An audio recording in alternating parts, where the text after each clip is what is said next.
All right, good morning again, everyone. This is Karen Criswell with ODOT. I'm the STIF Implementation Project Manager, and with me this morning for this webinar on the STIF Discretionary and Statewide Transit Network Program solicitations are Patrick DePriest, who is our new STIF Intercommunity Fund Coordinator, Matthew Barnes, who is our Statewide Transit Network Manager and research guru extraordinaire. And then I have Seth Baker with Enviro Issues, who's helping us with technology and making sure that I'm actually able to talk with you. And then Mark Bernard, Region 2, RTC, has also joined us in the room. So with that, I'm going to turn it to Seth and have him refresh us on the process. Good morning, everyone. Thank you for joining us for this go-to webinar. We will have attendees on mute for this presentation, so you'll just be hearing Karen's voice on the line and the rest of the team here. If you have a question you would like to ask, if you look at the GoToWebinar menu pane on the right side of your screen, one of the options on the right is a questions pane. Please go ahead and type your questions in as you have them, and I will keep track of them. When Karen has a moment to pause between her slides, we will take a moment for her to go through those questions and answer them. Okay, thank you, Seth. So the topics that we will be covering today are the statewide priorities relative to these two solicitations, both project and applicant eligibility, funding availability. We'll talk about the different match rates and potential sources of match that you can use, our schedule for these solicitations, the project selection process, and the project selection criteria. So we put out on October 26th, I think, these two solicitations. We are simultaneously offering the Statewide Transportation Improvement Fund Discretionary solicitation, which is the 5% of STIF, along with the Statewide Transit Network Program Discretionary solicitation. This cycle, it is funded from two sources. We are using FTA 5311F Intercity Transportation Funds, as well as STIF State Intercommunity Funds, and that's the 4% of the STIF funds. For the first time, applicants can complete one application form and apply for funds from up to 3 different sources. So 2 programs, 3 funding sources, and you can apply for both programs and any of the 3 fund sources.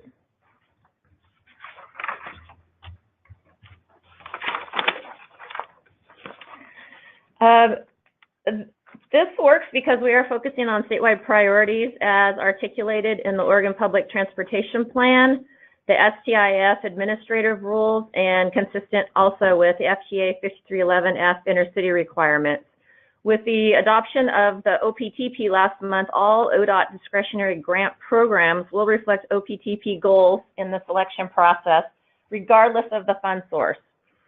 So we've developed selection criteria that reflect these goals and that assure each project selected by evaluators helps advance statewide priorities.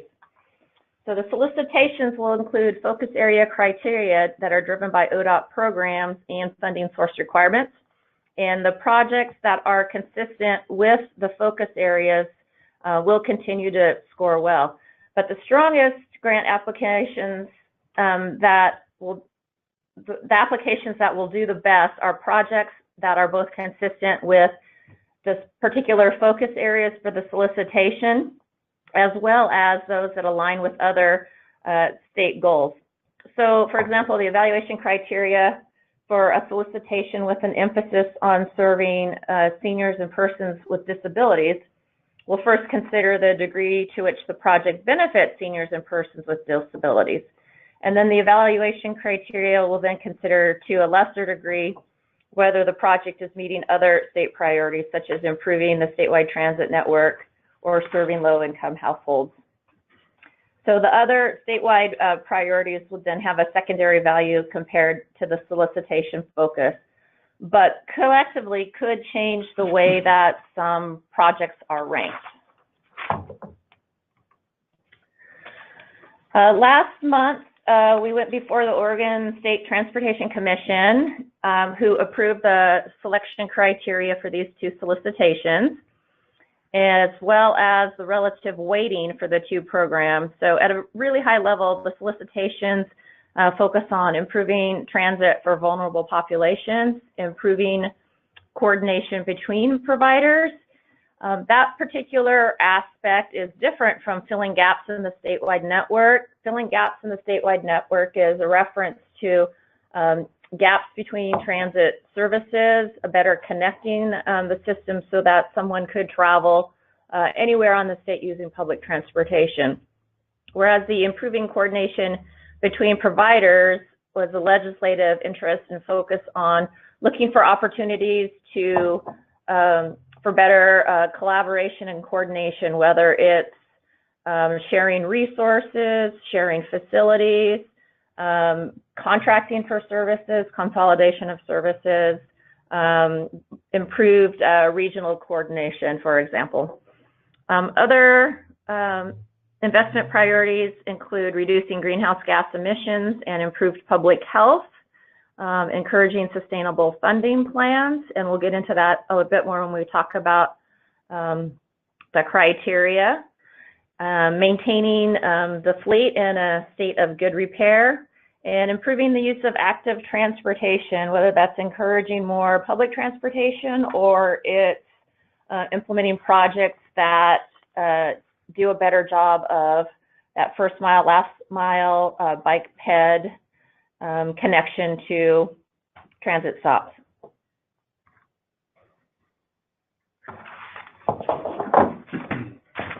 Thank you. Hi, everybody. This is Patrick DePriest. As Karen said, I'm the new STIF Intercommunity Coordinator. I'll be working on both the intercommunity and discretionary fund programs.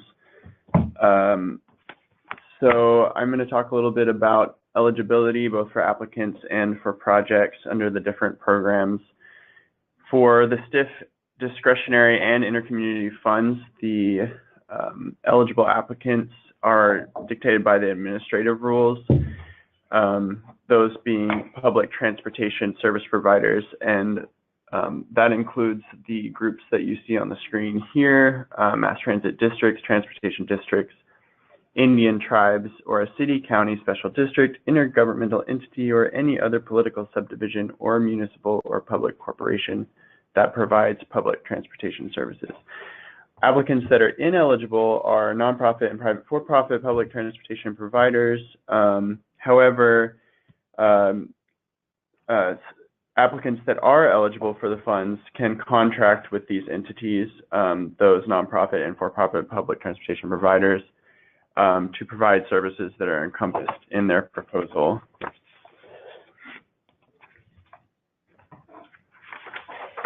As to the eligible applicants under FTA Section 5311F,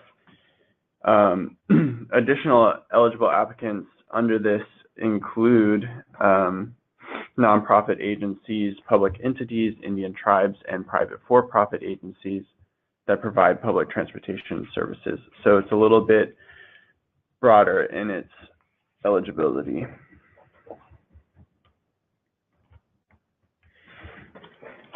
As to eligibility of projects, under the STIF Discretionary Fund, nearly all public transportation projects are eligible, except for light rail capital and ongoing operations projects. So this could include capital projects such as vehicles, facilities, equipment, and technology, as well as mobility management, planning, and research.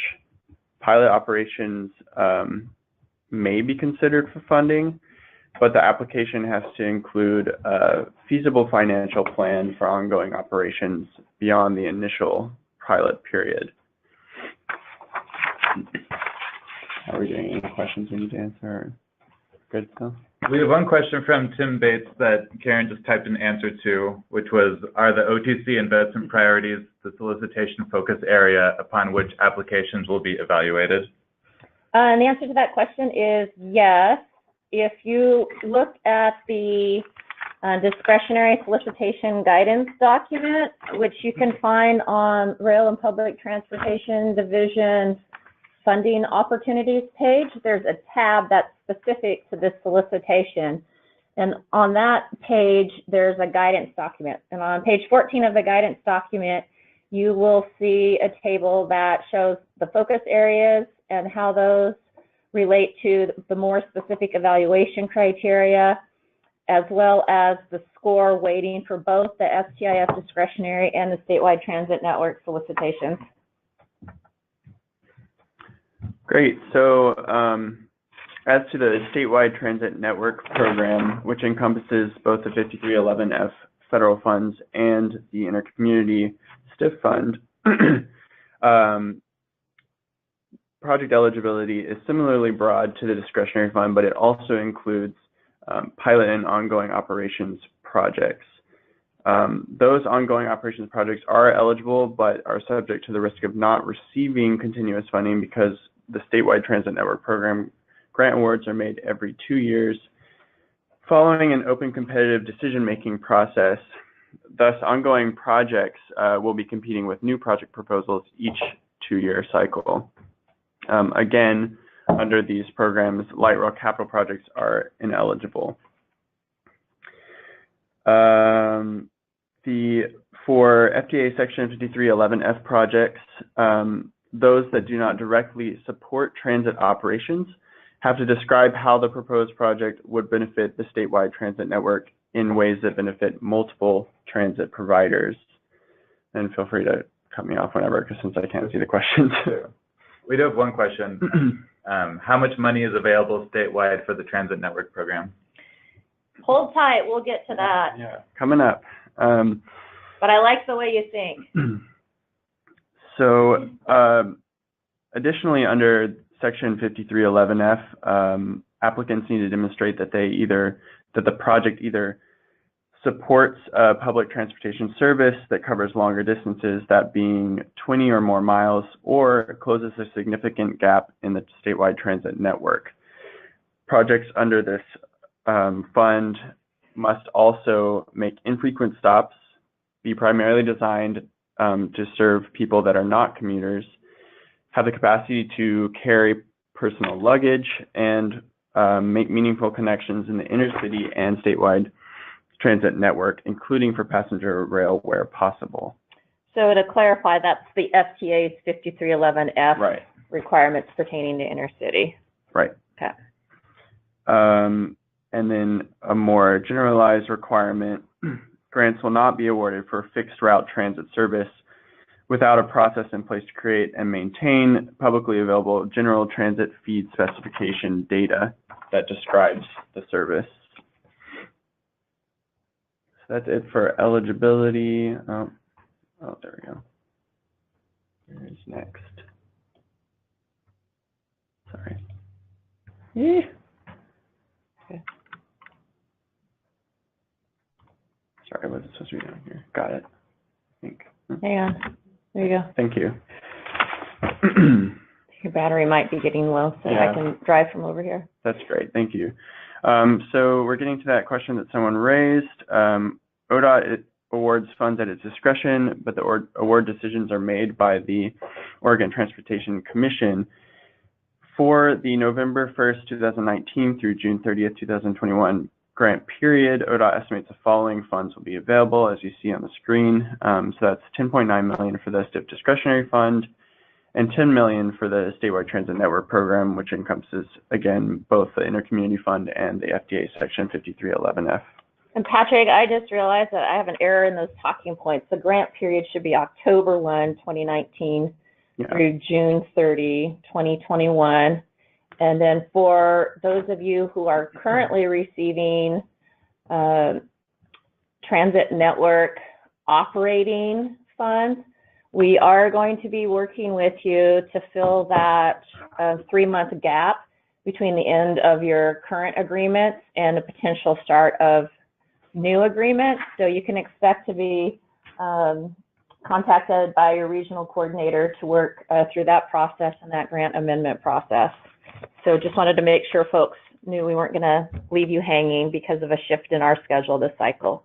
And someone said they couldn't hear what we said about GTFS. Yeah, basically, you will need to agree to use GTFS to keep that up to date in order to, if you have a fixed route project, in order to receive grant funding. That'll be a condition in the agreement.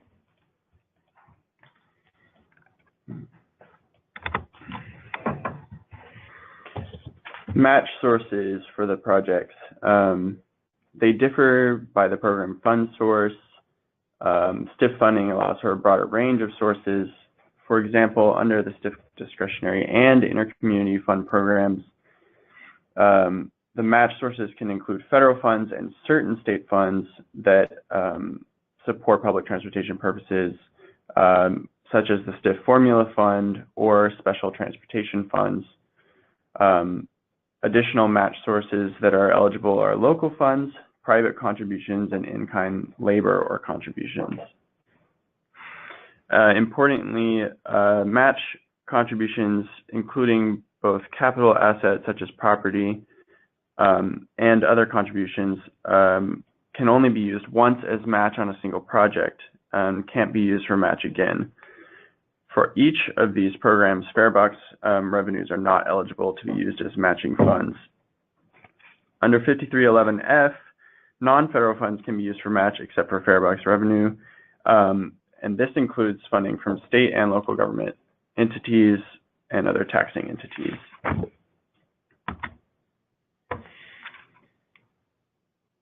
So match amounts for the STIF Discretionary Intercommunity funds.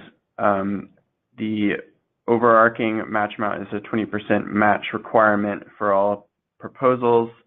However, that 20% may be reduced to 10% if one of the following characteristics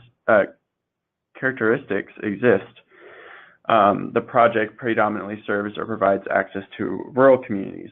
So those are communities outside of urbanized areas with populations of 50,000 people or less. Or perhaps the project serves an area outside of public transportation service providers' geographic jurisdiction, or the project fills a significant gap in the statewide transit network, or finally, the project provides statewide benefits to multiple PTSPs. For this factor, the applicant must identify the benefits to areas outside the jurisdiction where the project will be located, and an example of this might be a technological advancement that could be applicable statewide. Under 5311F, the match requirements depend on project type. For operations, that's a 50% match requirement of the net project cost, and for capital and administrative projects, that's a 20% of net project cost requirement.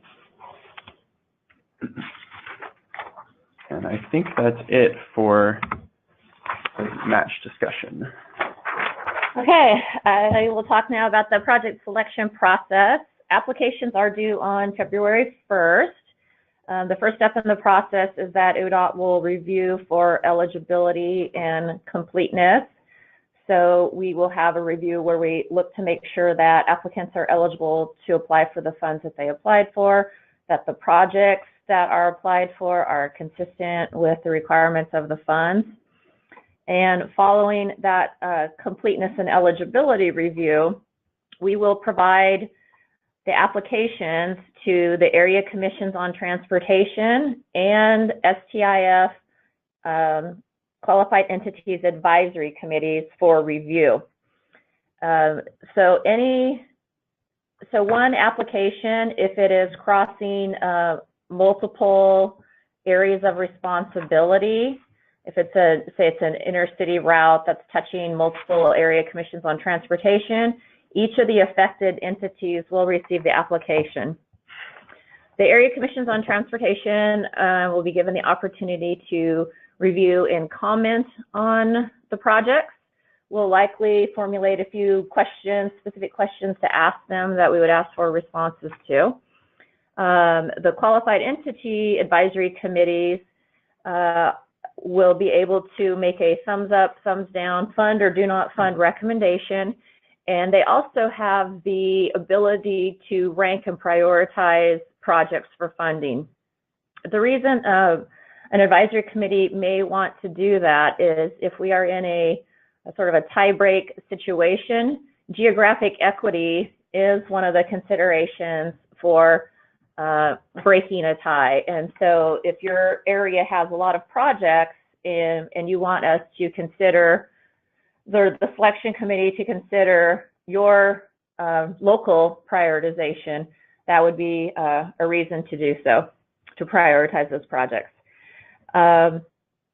Those comments and prioritization information is then due back to ODOT, and ODOT will package that information up along with the applications and the scoring worksheets and provide that to an ODOT project selection committee. That committee will then score and rank the projects. There's one set of scoring information, and then the relative weighting for the two programs is applied, and we'll get to that in more detail in a moment. The selection committee will make their recommendation to the Public Transportation Advisory Committee that will review that recommendation and then in turn make their recommendation to the OTC. The commission, the OTC will review and decide which projects to award funds, and we will notify applicants of award decisions by August of 2019, and again with the goal of getting grant agreements in place by October 1 of 2019. We have one question from Jeff Hazen. Will the review committee have the ability to scale down the project? Yes, the answer to that is yes. One of the application questions is what is the minimum amount you need for this project to still be viable. We also ask about other projects or applications that you might have submitted where the applications are dependent on each other, which will allow us to consider those factors fully. Of course, we would not. It would still be up to the applicant as to whether they wanted to continue with a grant if there is a recommended scaling, and we would be in touch with them before moving such a proposal forward to the commission for consideration.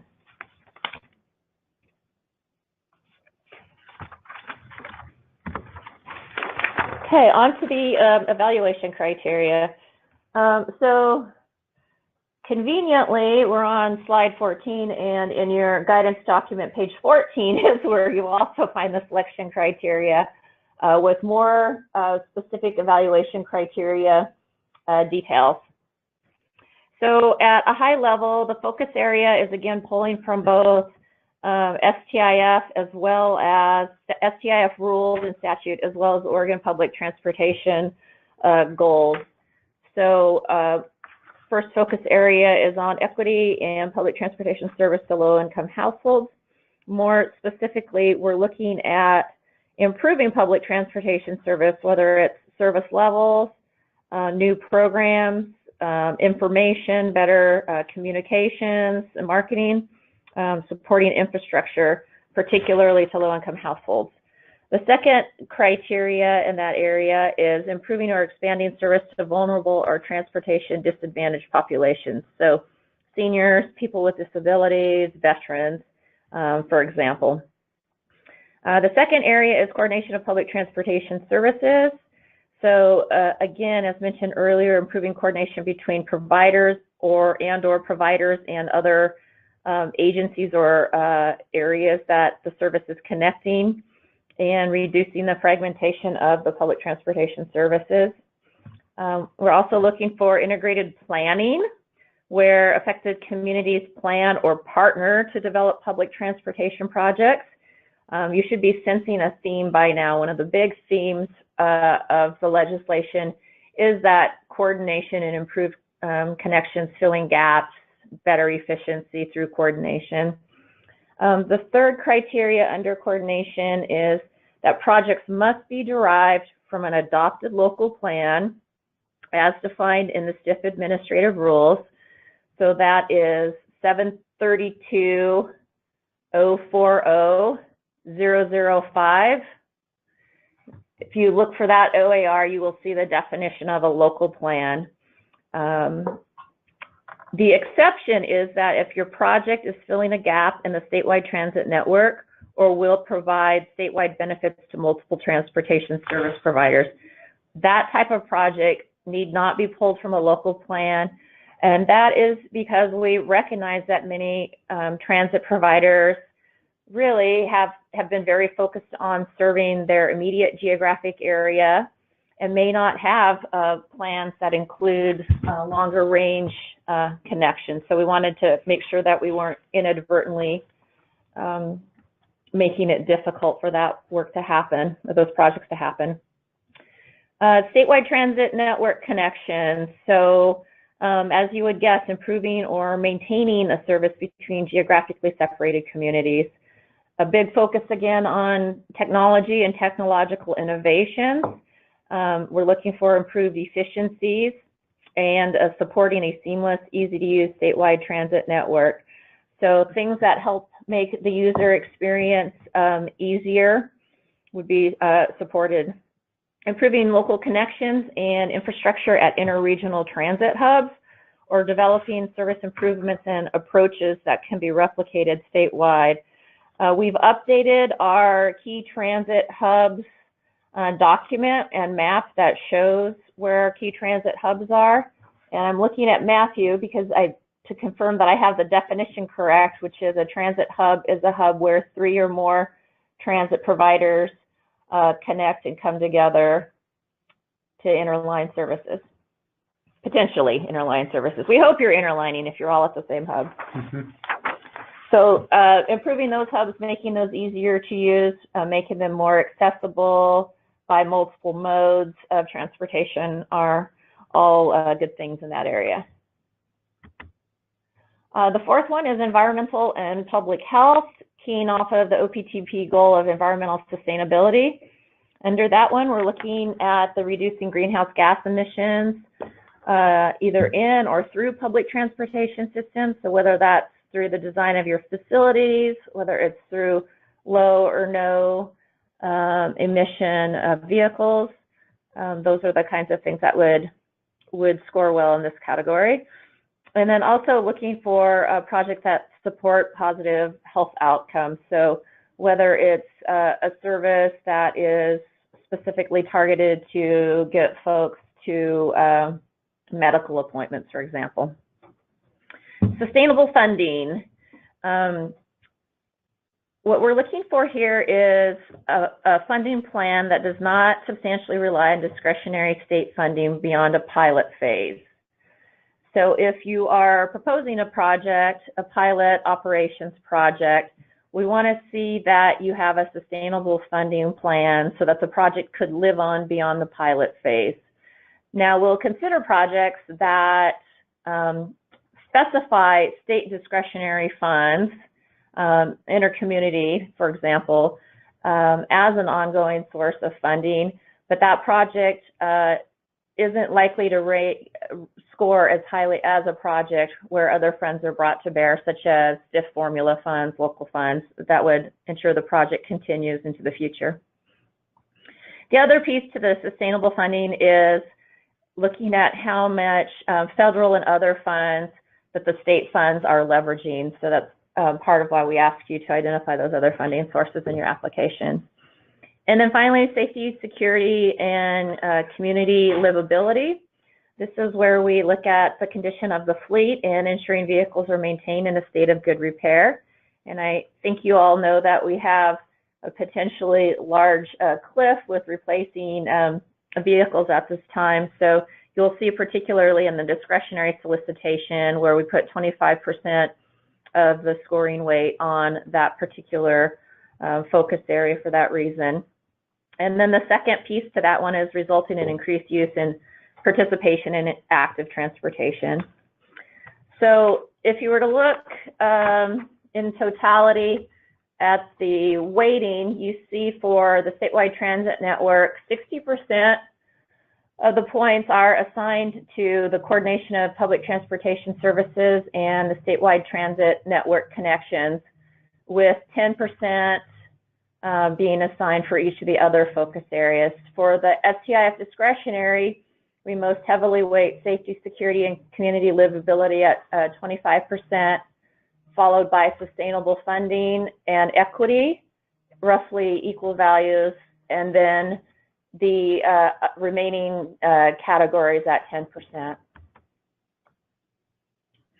It is possible and quite likely that over time, as the system develops, continues to mature, and there are other emerging issues, that the criteria could change somewhat, the weighting could change, and that will happen through a process where we work with PTAC as well as the OTC for OTC approval on that in the future. So just something that we're putting out now for you to be aware of, our potential plans for evolution of the program. We do have a couple of questions. Sure. From Cynthia, how much time will there be from the February 1st application until OTC approves the application? The OTC decision will be at their August meeting. So they'll get a presentation at their July meeting, a decision in August, agreements in place by October 1. And from Jeff, can we include subcontracting out-of-state PTSPs in order to provide expanded service between the two states? That is an excellent question, and the answer to that question is yes. We did get a DOJ opinion on whether funds could be used for out-of-state public transportation service providers. And the answer is yes, they can be direct applicants if they meet the definition of PTSP, or they could be a subcontractor to an Oregon public transportation service provider. Similarly, for STIF funds, nonprofits or private for-profits can be contractors. And then for, as we covered, Patrick covered earlier, for 5311F, private and nonprofits can apply directly for 5311F funding.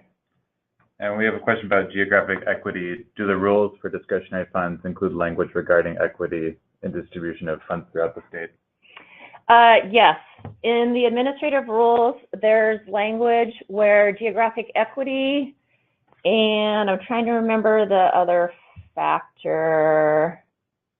I can't remember. There's two factors where if there's a tie in scoring or relative tie, geographic equity would be used as a tiebreaker. We want to fund the best projects, and once we have those best projects identified, that's when geographic equity would come into play if there are ties. They had a follow-up saying that their example was TriMet probably has more resources to write better proposals than some smaller agencies in other parts of the state. And is that taken into consideration with equity?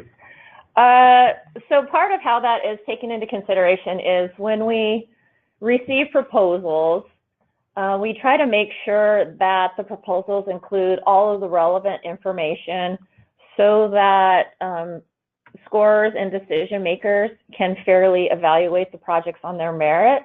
And so there may be some follow-up from us, either from our program coordinators or from our RTCs, to make sure that the applications are thorough and are responsive to the question. So that is one way in which we try to level the playing field.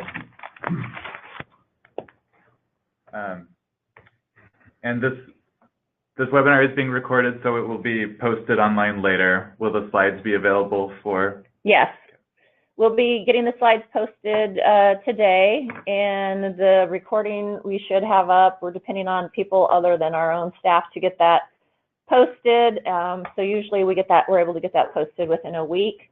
We will send out an email notice when the webinar is posted.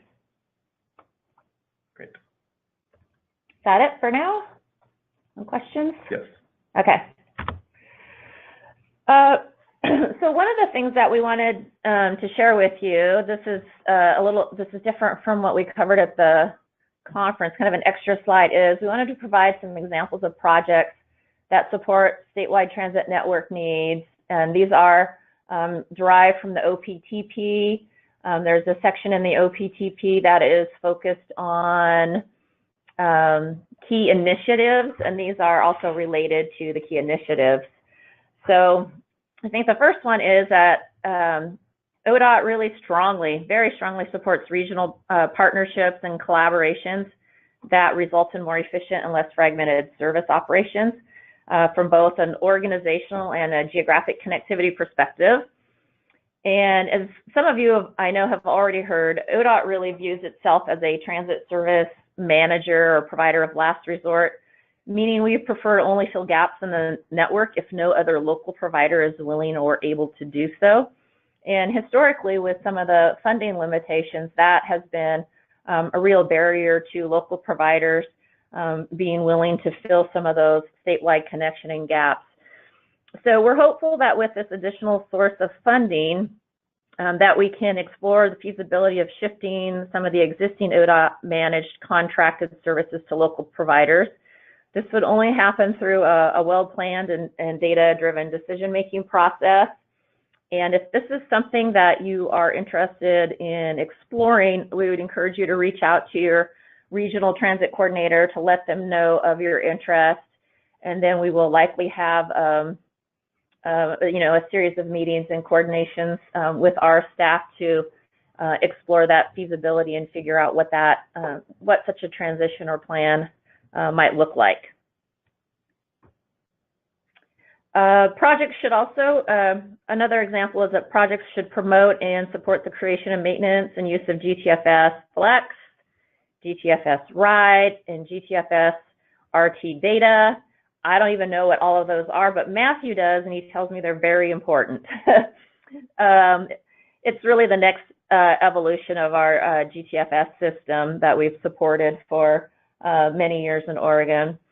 Projects that include software development should be open source unless there's a compelling reason to do otherwise. And if you want more information about this topic, we encourage you to reach out to Matthew Barnes, and you'll find his, if you don't already have him in your Rolodex, I'm shocked. But if you don't, you'll find his contact information on our website. Now, universal electronic fare systems in Oregon. We already have a few of those that are emerging in Oregon. And ODOT supports and encourages electronic fare systems that provide a seamless passenger experience when traveling across systems. We aren't, unlike some other states, we aren't promoting or supporting or saying that one particular system is the way to go. We are very interested in providers working together to support systems that work for you all and for your passengers. And again, Matthew is our lead subject matter expert on this topic as well. And then finally, we're interested in projects that seek to reduce greenhouse gas emissions through transition to low or no emission vehicles, such as fleet electrification, where it makes sense. These types of projects could include research and feasibility analysis to even figure out if that is something that makes sense for your service. Developing transition strategies, it could be charging infrastructure, green power generation, vehicle purchases, among other types of projects. So again, that's an area that we're really interested in supporting. And I think while I've mentioned a few specific project types, this doesn't mean that these types of projects will automatically be awarded funding, nor does it mean that other types of projects will not score and rank well. The intent really with this slide is to kind of get your thinking stimulated about the types of projects that may be particularly consistent with statute goals, policies, strategies, and our decision criteria. We have one question. What are the contract lengths that ODOT currently uses for ODOT contracted services? Contract lengths. Period of duration. Lengths, L-E-N-G-T. Yes. I was like, what's a contract length? I don't even know what we're talking about. So the contracting period for this particular solicitation is October 1, 2019 through June, the end of June 2021. Yeah. Is that right? Is that what I said earlier? Yeah. So typically the terms of the agreements are 2 years, and we reopen the solicitation every 2 years. To answer that a little bit differently, our contract services typically are 5 to 7 year contracts. Oh, that.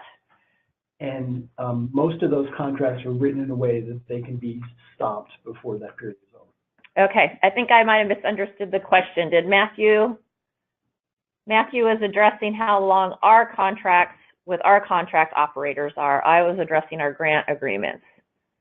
So hopefully between the two, we answered the question. Yes? No Okay. problems, yep. Okay.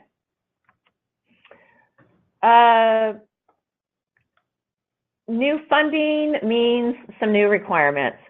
There's a few things here that I just wanted to highlight that are perhaps a little bit different than how we've historically done things, or there's an added emphasis.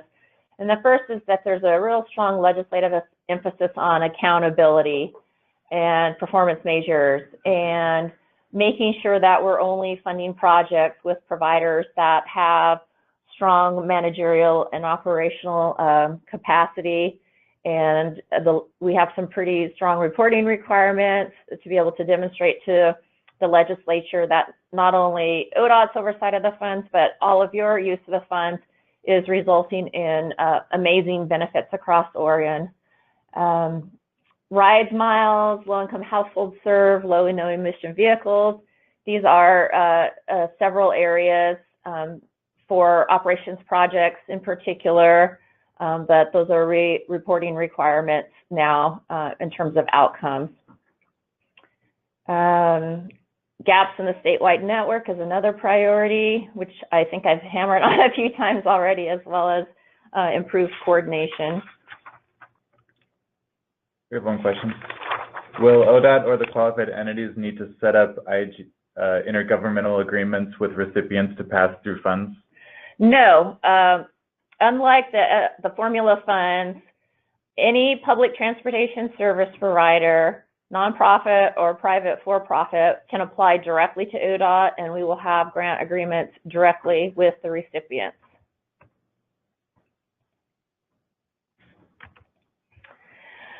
One of the pieces that's new for this solicitation is identifying public transportation benefits to low-income households. This is a statutory requirement in terms of the formula funds, which we've also carried into the discretionary funds. And we have developed some really detailed guidance on the methods for calculating low-income households. Unfortunately, the Census Bureau does not just tell us the number of low-income households within a particular geographic area, but it is fairly straightforward if you know which tables to look at to get the data, if you're using census data, to translate low-income individuals, and then you use average number of households in that same geographic area, and you can use those two data points to translate that into the number of low-income households served by your proposed service. So you can find that information on the STIF website. It's not very intuitive. It's currently tucked under the Formula Fund Resources section on the STIF webpage. So there's a document there, as well as a PowerPoint from the training that was delivered at the conference that we recently held. All right, and then finally some resource locations. So I mentioned the funding opportunities page earlier, which is where you will find the guidance document. If you go to that page, the second tab down is this solicitation. There's also the STIF webpage that has links to the administrative rules and other content related to STIF. And then your two main contacts for this solicitation are Patrick, as it relates to the statewide transit network program, and then myself, as it relates to the discretionary fund solicitation. And of course, Matthew is also a resource when it comes to technology, electronic fare, and transit network hubs, if you have questions about those topics. And I will pause and see if we have any questions. We are ahead of schedule, so happy to entertain any questions, and also happy to give you back time.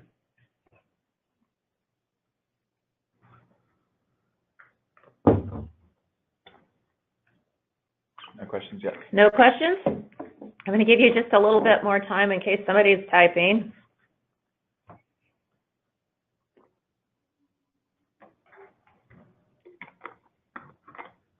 Nothing new. Okay, folks, it seems like we have hit the end of your questions. We've hit the end of our content. So we're going to go ahead and wrap it up, but you have our contact information, our email addresses and phone numbers, and please do feel free to call us with any questions. And I don't know about Matthew and Patrick, but I'm actually really excited to see what kind of creative projects and proposals that come forward for the solicitation. Did I get one question? Where can someone look for the accountability requirements for the rest of the transportation programs included in the legislation for transportation? That is a tricky and excellent question. So the best place to look right now would be to read in the administrative rules. Accountability is kind of sprinkled through a couple of different sections in the administrative rules. And the only time I don't bring the rules with me, I carry them everywhere, is right now. So in section or division 040, which is the rules that apply to all three fund types, there are some accountability and reporting requirements listed in that section. And then for the discretionary, STIF discretionary solicitation, there's accountability and reporting requirements in section or division 044. And I cannot recall the subsections currently. And then with 5311F, looking at Matthew, in terms of is there guidance in circular or is it just our standard reporting as has been done historically? Okay, so it's our standard quarterly reporting on progress. These grants will be also on a reimbursable basis, so you will submit your quarterly reports, documenting your progress, reporting your outcomes, reporting your expenditures, and then as we do with our other discretionary solicitations, we do a review, and if everything looks good, reimburse you for your expenditures. Cynthia followed up that she's interested in other transportation programs, non-transit programs, the accountability requirements. Tell you about accountability requirements for programs that aren't transit programs that we review, if that's your question. And Cynthia, feel free to give me a call afterwards if I'm not getting the gist of your question. She says, okay. Okay. What are some examples of transit services contracted out by ODOT? We have, how many do we have? 6, 7. We have the Columbia Gorge Express that I'm aware of that currently is connecting Portland and Hood River. And then I will ask Matthew to identify our other services. So the other services are the 5 point services, Northwest Point, Southwest Point, High Desert Point, Eastern Point. Is that 5 yet? I don't know, could you say where they connect? So we have connections between Bandon, Ontario, connections between the Southwest Oregon coast and Klamath Falls, connections between Astoria and Portland, connections in the North I-5 corridor between Eugene and Portland. And I think, let's see, one more, Chemult to Bend is a connection too. And you can find more information about that if you look up Oregon Point. It should take you to that website. Okay. Okay. This time I really think that's it. So we're going to sign off for now. Thank you for participating and have a great day.